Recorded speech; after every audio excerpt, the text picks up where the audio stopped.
Matthew 9:18 to 26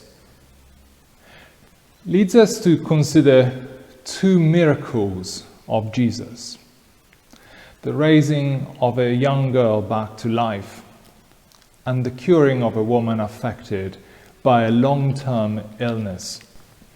However, instead of focusing on what Jesus does in terms of healing and restoring to life, it could be helpful for us to think at the attitudes that people display in this passage of Matthew's Gospel.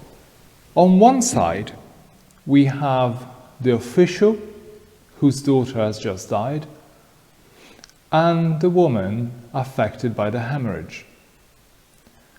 On the other, we have the people at the official's house who laughed at Jesus. The woman who comes up to Jesus, affected by an illness that had lasted 12 years, shows her faith by thinking, if I can only touch his cloak, so if I can only touch his garment, I will be made clean. She places so much faith in Jesus that she thinks he doesn't have to do really anything. I just need to have contact with even just his garments, and I will be made clean. The official whose daughter has just died, instead of being with the mourners at his house, decides to go and see where Jesus was and implore him to go and raise his daughter back to life. He says, "My daughter has just died." He knows full well the finality of that death, and yet faith prompts him to go to Jesus and implore him. Both of these people speak to us about faith in the Lord.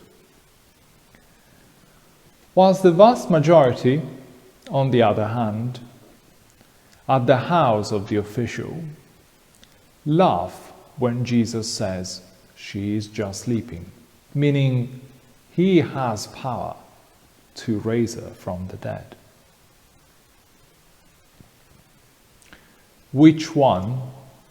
In which set of people do we find ourselves? The other thing we might want to consider is Jesus' attitude to others, apart from operating great miracles.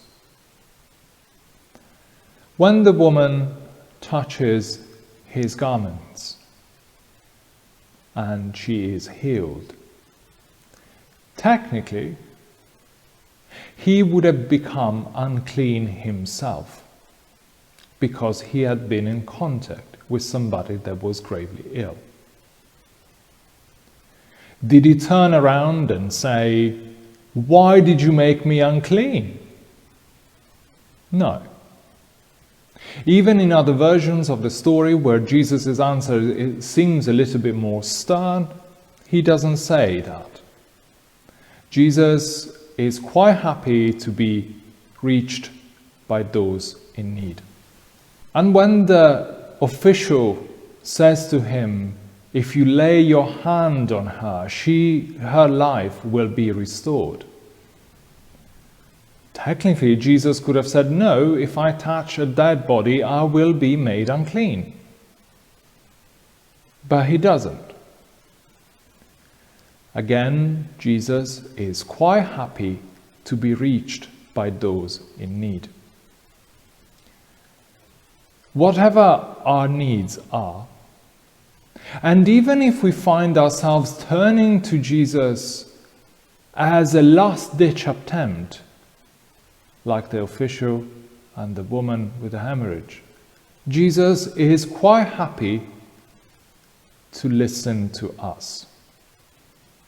So, in whatever our circumstances, let us have a little faith, enough faith to turn to Christ.